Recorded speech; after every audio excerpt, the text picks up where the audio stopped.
Today I have on the podcast John Douglas, who I've been having conversations with on Twitter or X about the organization, or I'm not sure exactly what you would call it. It's a social club. I mean, social club.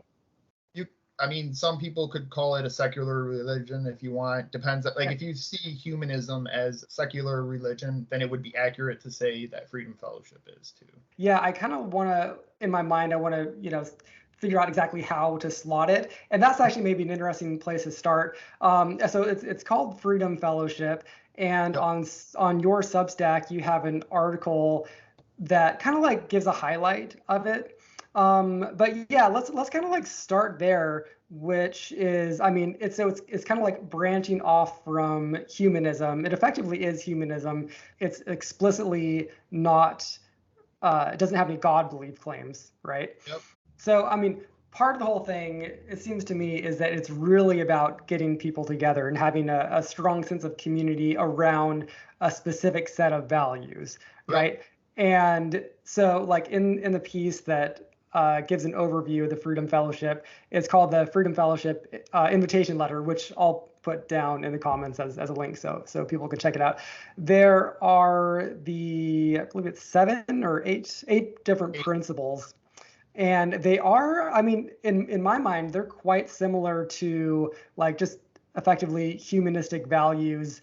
Even kind of similar in my mind to, I'm kind of a fan of the Satanic Temple, and they have their 7 tenets, right? It kind of reminds me of that. But my question is, and I'm not even too sure, it's a little vague to me, like whether this is your creation or something that you're promoting. But yeah, like where do these 8 different principles come from?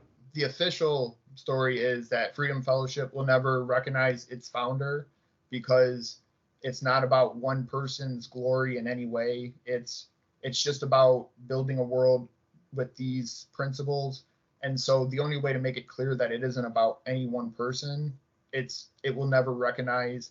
So technically speaking, I could be the founder, or I could be someone who met the founder or another member, and I just copy and pasted the letter and shared it from my Substack.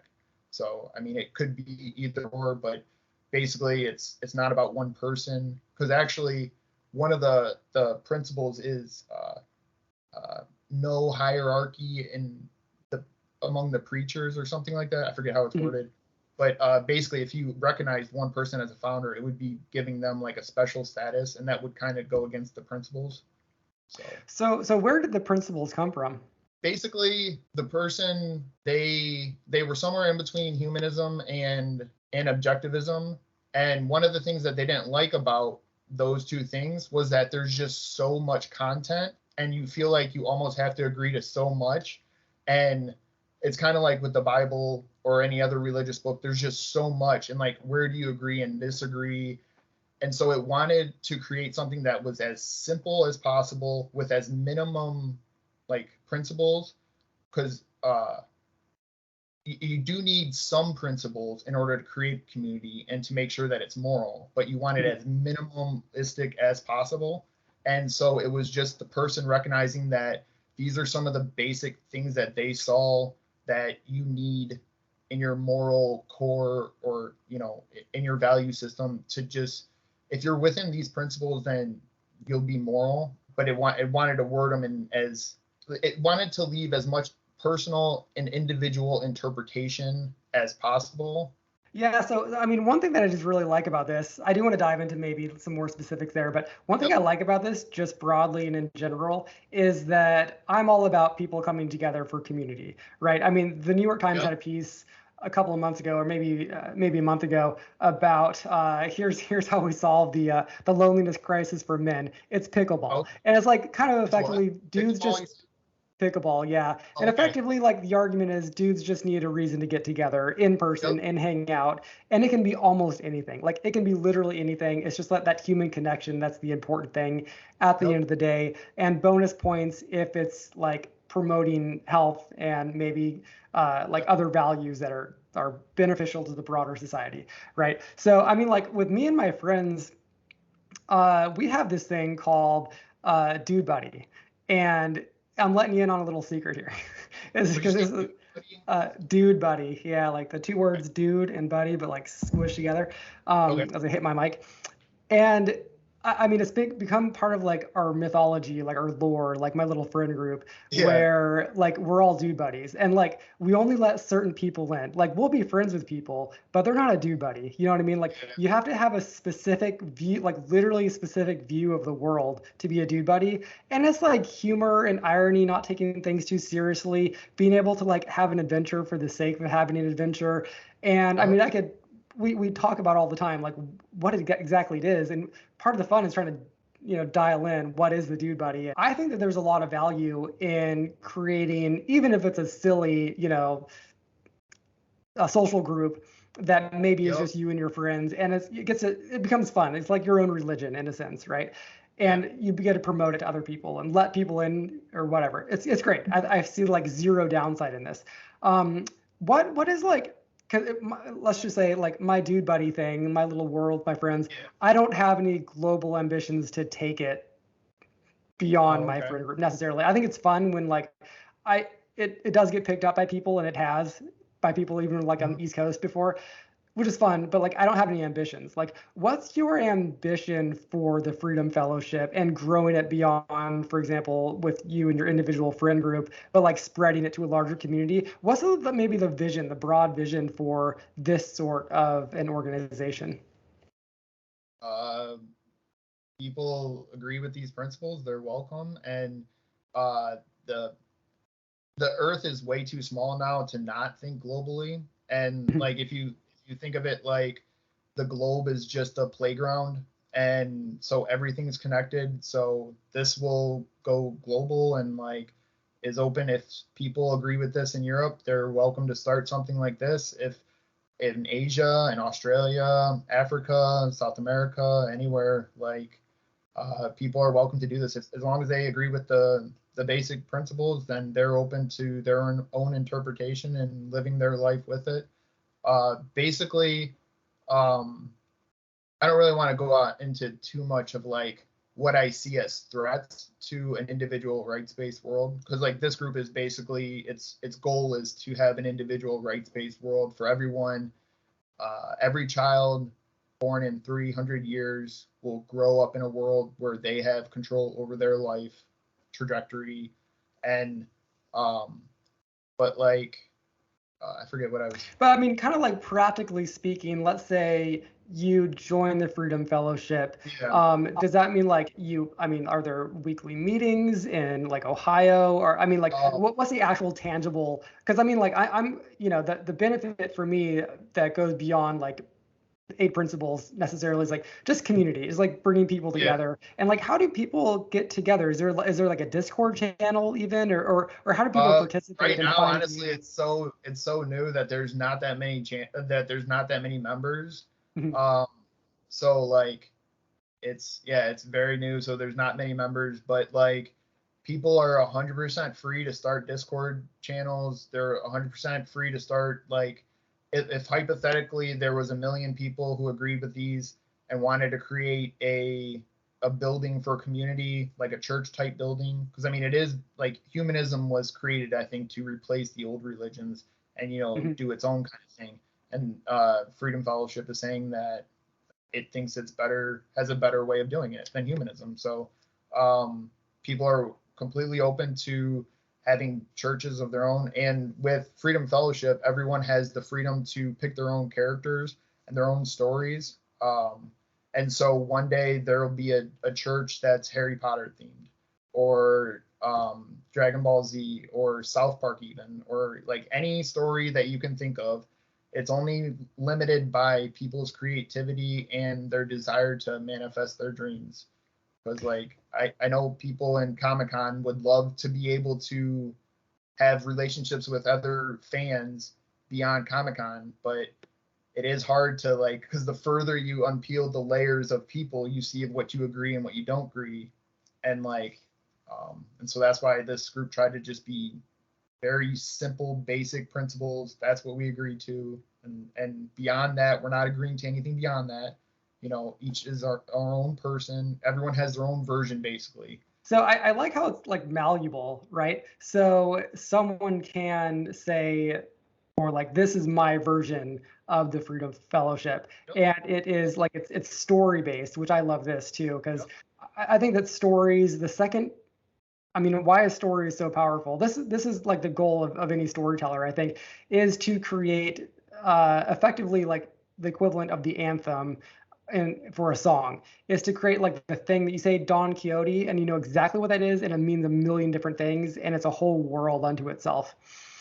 And I think that like if you take something like a framework or a skeleton like the Freedom Fellowship and then you layer on top of it like a broader story, people can really kind of connect with that and find community within that broader story with principles to live by. Am I kind of like hearing that correctly? Yeah. Yep. And like, um, and so, and one of the basic things that that it wants to get to people is like values have consequences, and what values a parent has, their kids are going to experience those consequences. Mhm. And one of the best ways to improve humanity's consciousness and like value system as a whole is to make sure that people actively partake in studying this to some degree. So there isn't any like set amount of like you have to study this amount of hours per week or anything like that. There's no official rules of any kind. It's just encouraged for every member to like look at the principles and think about it, but then go beyond to see what they view. And so in Freedom Fellowship, there'll be two people. There'll be leaders, which are basically the preachers, and then there's just members, and no one's more special than anyone. It's just some people want to be a public speaker and some people don't, and that's fine.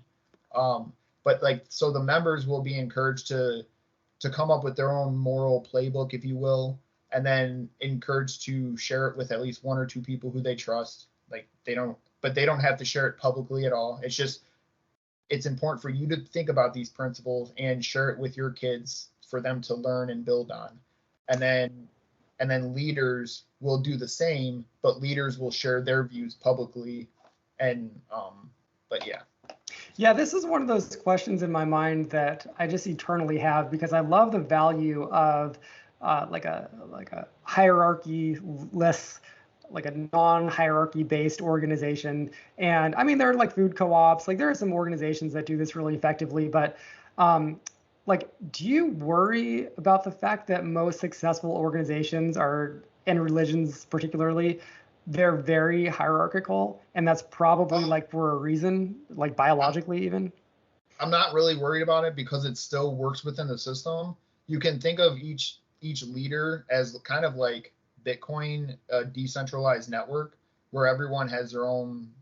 Uh, they speak for themselves. They're not like above anyone else or anything like that. But there definitely will be a spectrum of like who people listen to. Like there will Mhm. definitely be one leader who has the biggest following, and there will definitely be one who has the lowest following, and the differentiate or the difference between the two will probably be ginormous. Yeah, did you follow the, I'm not sure exactly what to call it, scandal maybe of the Satanic Temple that happened a couple No, months I mean ago? I'm aware of the Satanic Temple and some of the stuff they do, but I'm not really aware of that This much. is, I think this is relevant to me. I'm just kind of curious what you think about this. So Satanic Temple, it does have a leader. It has like a founder, right? Yeah. And he's like a semi-wild character, very entertaining.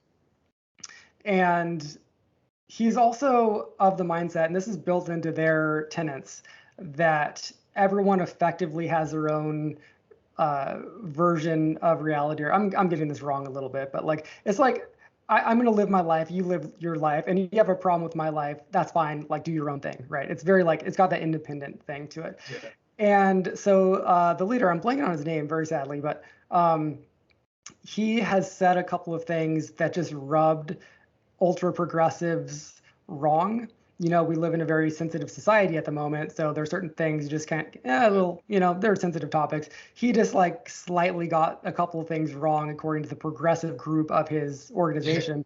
So they're trying to like totally kick him out.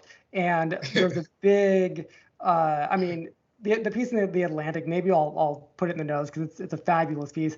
It highlights how there's this huge schism, people trying to like one just kick Yeah. him out, but also to form their own subgroups. So this is something I like that you're doing is you make space for people who disagree to form their own subgroups, and Every it's person is their own subgroup. Every person. So like theoretically, everyone is only agreeing because this is basically just a basic high school or junior high level like default like basic morality system. It's not claiming to be amazing or anything, but like you just agree to that. But then like leaders will call their own version a different name. So mine will end up being called Douglason. And so like if someone hypothetically agreed with 95% of what I had to say, they could identify themselves as a Freedom Fellowship member who also agrees with Douglason, you know, or but like it's 100% up to anyone doing their own thing, and that's kind of one of the reasons too why the founder doesn't want to be known, because it doesn't want to be attached to any one person, because like that could be good or bad, but like it's better to just not be you know so what if someone disagrees with 7 but not 8 of the principles? And there are a couple of them I want to push you on actually, but I'll start with Okay. that question. Like what I if mean someone doesn't agree with all of them? I mean, I don't know if you would call yourself a member, but like you would, I guess, agree with most of it. But like I think that like if you honestly agree with like 90% of it, you probably agree with most of it in your own interpretation.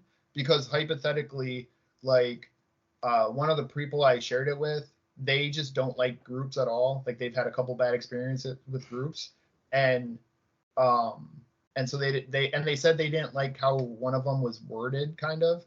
And so if like people, when they create their own version of Freedom Fellowship, because Freedom Fellowship is just the starting point. I mean, as long as you're not going against like reason is no longer important, let's be irrational, like that, you can't do that. But like as long as you're sticking within the confined the boundaries of of the general idea, like you're welcome to word it however you want.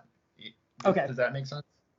Yeah, no, that totally makes sense because I could see, yeah, like nitpickiness is maybe like, yeah, not worthy of kicking somebody out of a group. But Yeah. so there is kind of like an undertone, and you do lay this out more explicitly in some of your other writings on Substack, but there definitely is like an undertone of libertarianism that I mean, you're pulling from objectivism, which is Ayn Rand's philosophy, right? And I mean, I'm definitely more on the side of like if I had to choose a world of like libertarianism versus socialism, in right now modern America, I'm leaning more towards socialism. Um, Oh. and so like just a little bit of that like rubs me, it makes me, it puts up my little like I'm I've got Yeah. some libertarianism in me for sure, and I'm all about it. I love talking about it. But like in terms of how I vote, when the rubber hits the road, I like roads, I like clean water, I like clean air, I like big organizations that have like tight regulations so that society is very complex and a big government. I hate it, but it A does lot of actually that. make the roads work and stuff like that. Yeah, and I love Europe.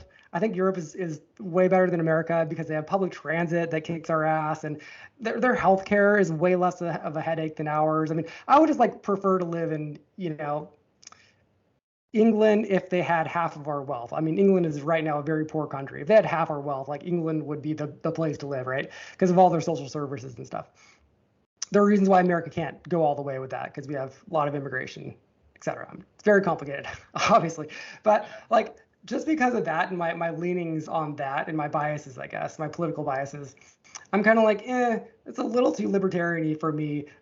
What do you Okay. say to that? Like, is that something that Well, like would well, disqualify I me would from? say that like structurally, like I think government is good. So I don't want to necessarily like I'm very similar to some of the things of libertarianism.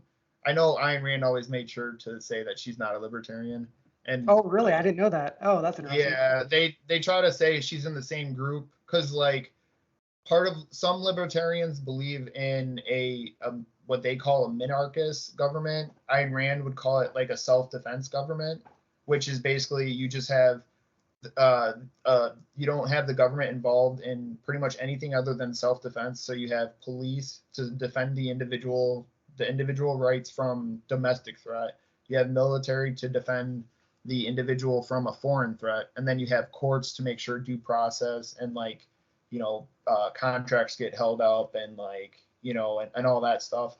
And so a lot of the stuff that I think you talked about with like socialism, I think you would do better in a freer economy, because like a lot of people do worry about pollution and stuff like that, and I had those concerns as well. But like you take care of that with property rights, because if a business pollutes a river or something like that, the river is much more likely to be maintained by a private owner than a public owner.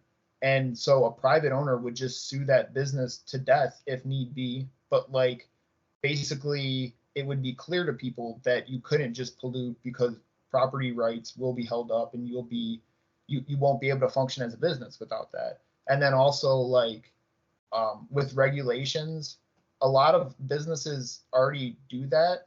But like if you imagine the FDA, for example, then imagine 10 FDAs, where instead it was the government doing it, you would have privately owned businesses that are the standard that check out. So like a grocery store would go, they still want food standards because, customers care about that. And so, the cost will always get passed off on the consumer. But like you would have then instead of the FDA approve your food, you would have another company come in and do their standards, and like and they would be incentivized to never accept bribes, because if they're ever caught doing bribes of any kind, their business would lose all credibility, and the whole purpose of them would be bankrupt.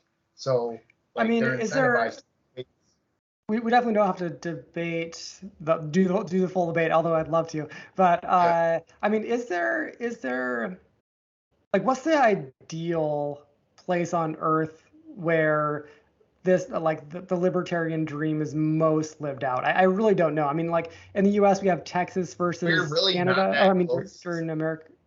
Okay. I don't think it's ever So really like, been. is Texas or like I think there's a lot of like I would say that the government, like pretty much all are mixed governments, where there's a little bit of government involved and there's a little bit government not involved, and it's not completely free from government. And I don't think there's too many places that it's complete government, because like even China has some freedoms, but like it is a lot of government control. Yeah, but like right. but there are some freedoms, like they have private property where you can rent the land for like 100 years or something, but then it goes back to the government.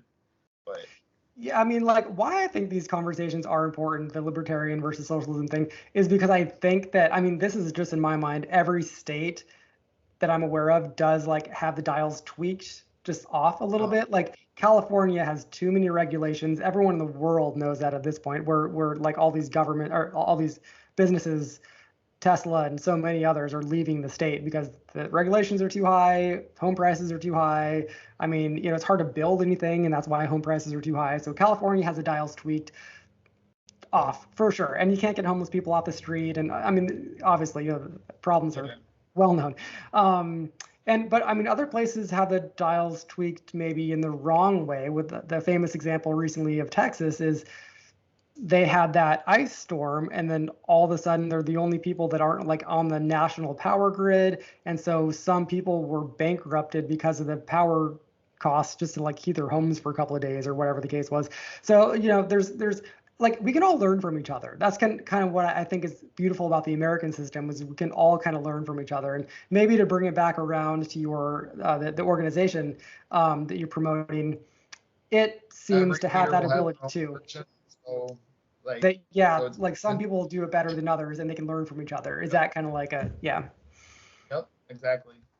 Hypothetically, I think it would be cool if one day, like 300 years from now, some of the things that I talked about in my version of it would still be in there, but like people would probably have built on it and way beyond, you know what I mean? Like they would have found what worked and what didn't, and like, you remove what doesn't work, or Hmm. or maybe it works, but you found a better way, that's possible. And so, the basic idea is like, I think one of the bad ways that people think is there's a lot of people who accept evolution, but then they somehow think humans have gone beyond evolution, like as if like we're still not the result of evolution, like, and it doesn't make sense to me. Hmm. But another bad way of thinking is I think a lot of people think that if you had a utopia, a lot of people think that we're in the city, that we're on the piece of land and we're building the city, but it's like 25% complete, you know? I think a lot of people have that thought, whereas I look at it as I'm in a jungle, I'm standing on a mountain, and I see a spot on the other side of the jungle that I think would be ideal place to start building, the ideal city. But before we get there, we need to get there, and we have to go through the jungle with as many predators. And so Freedom Fellowship is just kind of a way of identifying people who have values that you would feel comfortable sleeping back to back with in the jungle. And you're not saying you agree with anything beyond that, just a very basic, like, I'll respect your right to your individual rights. If you respect mine, I'll look out for you if you look out for me, kind of. And yeah. What comes next for your work with the Freedom Fellowship and also your work with your writing? Anything else you're working on that you want to talk about? With Freedom Fellowship and my writing, I mean, I'll probably start writing again. I haven't written in a while. I kind of go through like uh through like moments where I'll do something and I'll do it completely for like a month and then I won't. And like with writing, I've done like I did a blog a while back and I did it for like a year and a half, and then I came back and did this one. So I'll start writing again at some point. But for my next thing is I'm going to start doing some videos. I'll probably start going on talking with other people about Freedom Fellowship. Just right now, it can't really do too much because there's not that many people. And Mhm. but basically, I'm making sure that other people know that this is an option, and so then people can, look at it. So basically, it's trying to build a bat signal to to make people aware that this is an option, and then what people do with it beyond that is completely up to them. I feel like you should set, just for practically speaking, set up like a Discord channel or maybe even like a meetup in like your local community sort of a thing, and then Yeah, take pictures of it. That would make it seem more real if there was like one, a virtual space, and then two, like a in IRL space. Like having yeah, them both like that would like make it. Because to me, like even sitting here like now talking to you, it seems like it's just like an article online. It doesn't seem like there's any yeah. infrastructure behind it. So like building out something, but this is kind of cool because like we're talking about it when it's fresh, when it's hot. I mean, Martin Luther's 95 critiques or whatever he did was just paper on a door. Hey, good point. But Yes. but Hopefully it this over doesn't lead to the time it slaughter of spread. half of Europe like that did, but yeah. Yeah, yeah, but now we have the internet, so this can be shared with anyone. And if anyone says like I want to know more, I'm open to talking about it. And yeah. Great. Well, I like community. I like the idea of community building, especially in this day and age when people are just like online too lonely and all that. Yeah. So yeah, I think it's great and I like the principles and I wish you all the best of luck and thanks for coming on Team Futurism. I appreciate All right, it. thank you.